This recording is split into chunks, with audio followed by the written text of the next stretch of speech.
നമസ്കാരം. EMT global presence news today. പ്രധാന വാർത്തകൾ. ലാഭേച്ഛയില്ലാതെ പ്രവർത്തിക്കുന്ന സന്നദ്ധ മേഖലാ സ്ഥാപനങ്ങളിലെയും സൊസൈറ്റികളിലെയും വിദേശ തൊഴിലാളികൾക്ക് അടയ്ക്കേണ്ട ലെവി ഒഴിവാക്കാൻ നടപടി തുടങ്ങി. സന്നദ്ധ സ്ഥാപനങ്ങളിലെ വിദേശ തൊഴിലാളികളുടെ ലെവി ഒഴിവാക്കുമെന്ന് കിഴക്കൻ പ്രവിശ്യയിലെ അൽബീർ ചാരിറ്റബിൾ സൊസൈറ്റി അടുത്തിടെ സംഘടിപ്പിച്ച സന്നദ്ധ സ്ഥാപനങ്ങളുടെ വാർഷിക പരിപാടിയിൽ വകുപ്പ് മന്ത്രി എഞ്ചിനീയർ ഖാലിദ് അൽഫാലിഹ് വെളിപ്പെടുത്തിയിരുന്നു. കഴിഞ്ഞ വർഷാദ്യം മുതൽ സന്നദ്ധ മേഖല ലെവി ഇനത്തിൽ അടച്ച തുക തിരികെ ലഭിക്കുന്നതിന് അവസരമുണ്ടെങ്കിലും അൽക്കോബാറിലെ ഒരു സന്നദ്ധ സംഘടനയും ഇതുവരെ അപേക്ഷ നൽകിയിട്ടില്ലെന്ന് അൽക്കോബാർ ലേബർ ഓഫീസ് മേധാവി മൻസൂർ ആലുബിൻ അലി പറഞ്ഞു.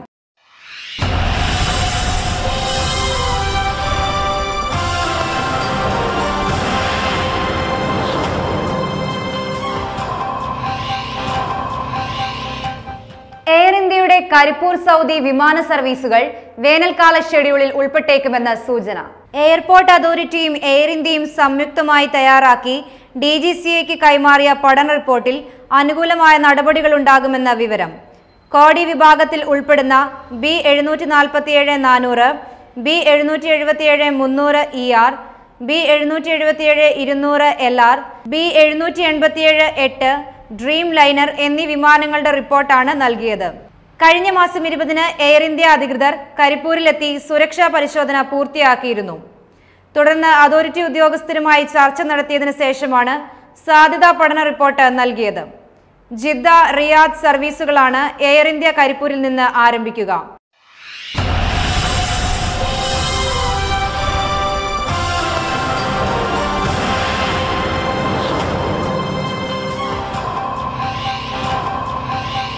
സൗദി അറേബ്യയിലെ നിയമവ്യവസ്ഥയ്ക്കെതിരെയും മുഹമ്മദ് നബിക്കെതിരെയും സാമൂഹിക മാധ്യമങ്ങളിലൂടെ അപകീർത്തി പരാമർശം നടത്തി പിടിയിലായ മലയാളി എഞ്ചിനീയറുടെ ശിക്ഷ ഇരട്ടിയാക്കി. ആലപ്പുഴ സ്വദേശി വിഷ്ണുദേവിന് 10 വർഷം ജയിൽ ശിക്ഷയും 1.5 ലക്ഷം റിയാൽ പിഴയുമാണ് പുതുതായി ശിക്ഷ വിധിച്ചത്. നേരത്തെ 5 വർഷമാണ് ശിക്ഷ വിധിച്ചിരുന്നത്. ശിക്ഷ പുനഃപരിശോധിക്കാൻ അപ്പീൽ കോടതി നിർദ്ദേശിച്ചതിന്റെ അടിസ്ഥാനത്തിലാണ് ശിക്ഷ വർദ്ധിപ്പിച്ചത്. പ്രതി മുസ്ലിം ആയിരുന്നുവെങ്കിൽ ഏകസ്വരത്തിൽ വധശിക്ഷ വിധിക്കുമായിരുന്നുവെന്ന് 3-അംഗ ഡിവിഷൻ ബെഞ്ചിന് നേതൃത്വം നൽകിയ ഷൈഖ് അഹമ്മദുൽ ഖുറൈനി പറഞ്ഞു. സൗദി അരാംകോയ്ക്ക് കീഴിൽ കോൺട്രാക്ടിംഗ് കമ്പനിയിലെ പ്ലാനിംഗ് എഞ്ചിനീയർ ആയിരുന്ന ഇയാളെ ദഹ്റാൻ പോലീസാണ് അറസ്റ്റ് ചെയ്തത്. ട്വിറ്ററിലാണ് വിഷ്ണുദേവ് സൗദിയെയും പ്രവാചകനെയും അപകീർത്തിപ്പെടുത്തിയത്. സാമൂഹിക മാധ്യമങ്ങൾ ദുരുപയോഗം ചെയ്യുന്നവർക്കുള്ള ശിക്ഷ അടുത്തിടെ സൗദി പുതുക്കിയിരുന്നു. നിയമം പ്രാബല്യത്തിൽ വന്ന ശേഷം ആദ്യമായാണ് ഒരു ഇന്ത്യക്കാരൻ ശിക്ഷിക്കപ്പെടുന്നത്.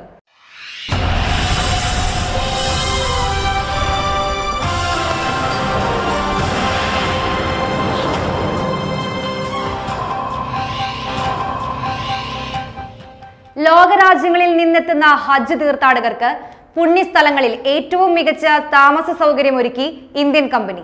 ലോകരാജ്യങ്ങളിൽ നിന്നെത്തുന്ന ഹജ്ജ് തീർത്ഥാടകർക്ക് പുണ്യസ്ഥലങ്ങളിൽ ഏറ്റവും മികച്ച താമസ സൗകര്യം ലഭ്യമാക്കുക എന്ന ലക്ഷ്യത്തോടെ ഹജ്ജ് ഉംറ മന്ത്രാലയം ഇന്ത്യയിലെ ഏറ്റവും വലിയ ഹോസ്പിറ്റാലിറ്റി കമ്പനിയായ ഓയോ റൂംസുമായി ധാരണാപത്രം ഒപ്പുവെച്ചു. വിഷൻ 2030 പദ്ധതി ലക്ഷ്യങ്ങൾ സാക്ഷാത്കരിക്കുന്നതിനും തീർത്ഥാടകർക്ക് ഏറ്റവും മികച്ച സേവനങ്ങൾ നൽകുന്നതിനുമുള്ള ഹജ്ജ് ഉംറ മന്ത്രാലയത്തിന്റെ ശ്രമത്തിന്റെ ഭാഗമായാണ് പുതിയ ധാരണാപത്രം. ഹജ്ജ് ഉംറ മന്ത്രി ഡോക്ടർ മുഹമ്മദ് സാലിഹ് ബിന്ദനും ഓയോ കമ്പനി CEO റിതേഷ് അഗർവാളുമാണ് ധാരണാപത്രത്തിൽ ഒപ്പുവെച്ചത്. ഇതിന്റെ ഭാഗമായി ഹജ്ജ് കാലത്ത് മക്കയിലും മദീനയിലും തീർത്ഥാടകർക്ക് താമസ സൗകര്യം നൽകുന്നവർക്ക് നിലവിൽ ബാധകമായ മാനദണ്ഡങ്ങൾ പുനഃപരിശോധിക്കും. പുണ്യസ്ഥലങ്ങളിൽ തീർത്ഥാടകർക്ക് താമസ സൗകര്യം നൽകുന്ന കെട്ടിടങ്ങളിൽ നിശ്ചിത മാനദണ്ഡങ്ങൾ പൂർണ്ണമാണെന്ന് ഉറപ്പുവരുത്തുന്നതിന് ഹജ്ജ് ഉംറ മന്ത്രാലയവുമായി സഹകരിച്ച് ഓയോ കമ്പനി പ്രത്യേക സംഘത്തിന് രൂപം നൽകണമെന്ന് ധാരണാപത്രം അനുശാസിക്കുന്നു.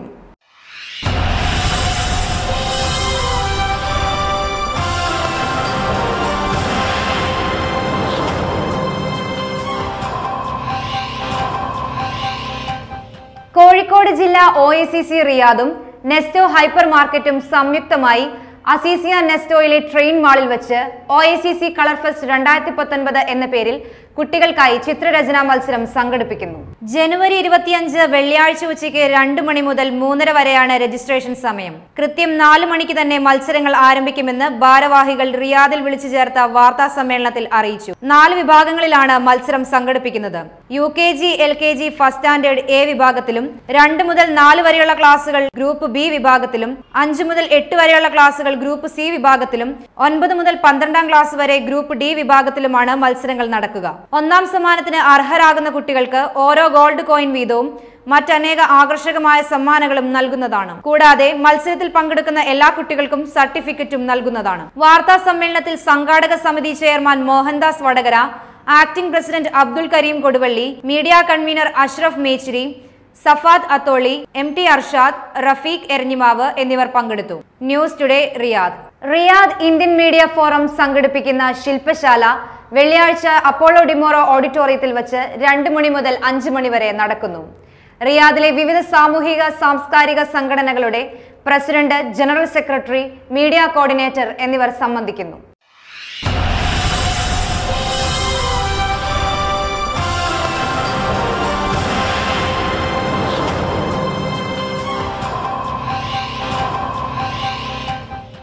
തണൽ കൊയിലാണ്ടി റിയാദ് ചാപ്റ്റർ രൂപീകരിച്ചു. റിയാദിൽ പുതുതായി ഉദ്ഘാടനം ചെയ്യപ്പെട്ട കൊയിലാണ്ടി തണൽ ഡയാലിസിസ് സെന്ററിന് പിന്തുണ അർപ്പിച്ചുകൊണ്ടാണ് ചാപ്റ്റർ രൂപീകൃതമായത്. ബദ്ഹയിൽ ഷബീർ അലി തങ്ങൾ കൊയിലാണ്ടിയുടെ വീട്ടിൽ ചേർന്ന യോഗത്തിൽ Thanal Koyilandy vice president Shihabuddin SPH അധ്യക്ഷത വഹിച്ചു.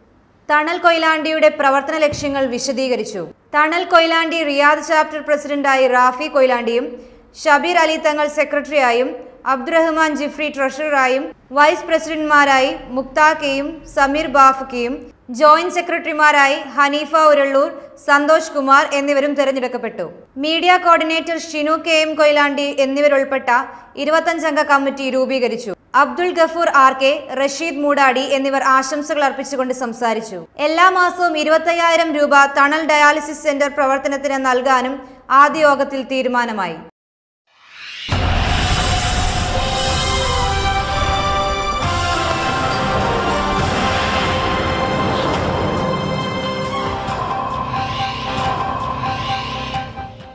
ലണ്ടനിലെ ഇന്ത്യൻ ഹൈക്കമ്മീഷനിലേക്ക് സ്ഥലം മാറിപ്പോകുന്ന അനിൽ നോട്ടിയാലിന് NRK നൽകുന്ന യാത്രയയപ്പ് ഇന്ന്.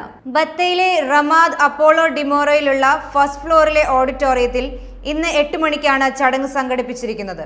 എല്ലാ അംഗസംഘടനാ പ്രതിനിധികളും കൃത്യമായി പങ്കെടുക്കണമെന്ന് ഭാരവാഹികൾ വാർത്താക്കുറിപ്പിൽ അറിയിച്ചു.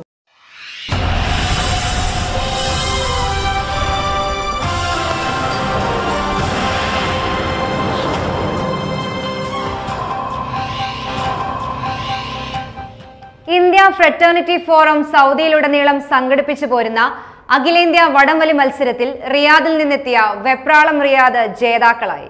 നാബിയ റോമ സ്റ്റേഡിയത്തിൽ നടന്ന അത്യന്തം വാശിയേറിയ മത്സരത്തിൽ സൗദിയുടെ വിവിധ ഭാഗങ്ങളിൽ നിന്നുള്ള 16 ടീമുകളാണ് മാറ്റുരച്ചത്.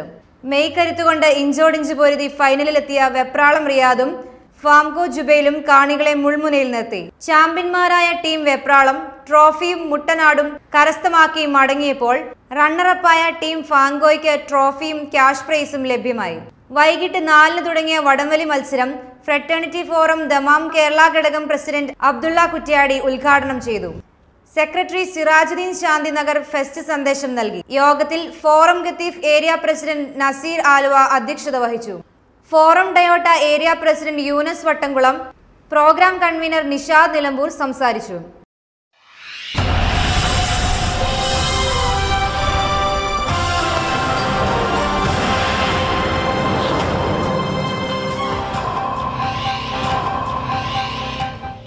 റാക്കയിലെ പ്രവാസി ഫുട്ബോൾ കൂട്ടായ്മയായ EMF 5ാം വാർഷികത്തോടനുബന്ധിച്ച് സംഘടിപ്പിച്ച EMF ഫെസ്റ്റ് 2019 പ്രവാസി സമൂഹത്തിന് വേറിട്ട അനുഭവം സമ്മാനിച്ചു. ഗത്തീഫ് നുസൈഫ് ഓഡിറ്റോറിയത്തിൽ വെച്ച് സംഘടിപ്പിച്ച പരിപാടി സമീപകാലത്ത് ദമാം കണ്ടതിൽ വെച്ച് ഏറ്റവും മികച്ച കലാവിരുന്നായി മാറി. ആളൊരുക്കം സിനിമയുടെ നിർമ്മാതാവും ദേശീയ അവാർഡ് ജേതാവുമായ ജോളി ലോനപ്പൻ വാർഷിക പരിപാടികൾ ഉദ്ഘാടനം ചെയ്തു.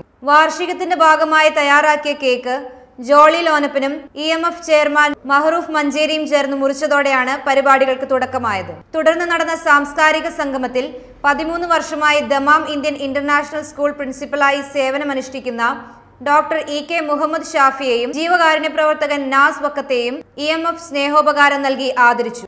EMF പ്രസിഡന്റ് ഷറഫ് പാറയ്ക്കൽ അധ്യക്ഷത വഹിച്ച സാംസ്കാരിക സംഗമത്തിൽ EMF ജനറൽ സെക്രട്ടറി നൌഫൽ പരി സ്വാഗതം ആശംസിച്ചു.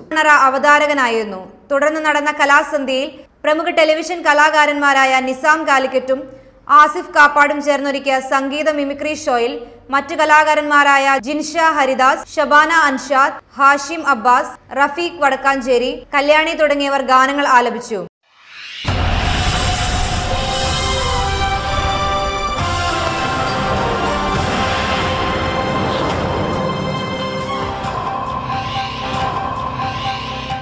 ന്യൂസ് ടുഡേ കാഴ്ചയ്ക്കപ്പുറത്തിൽ ഇന്ന്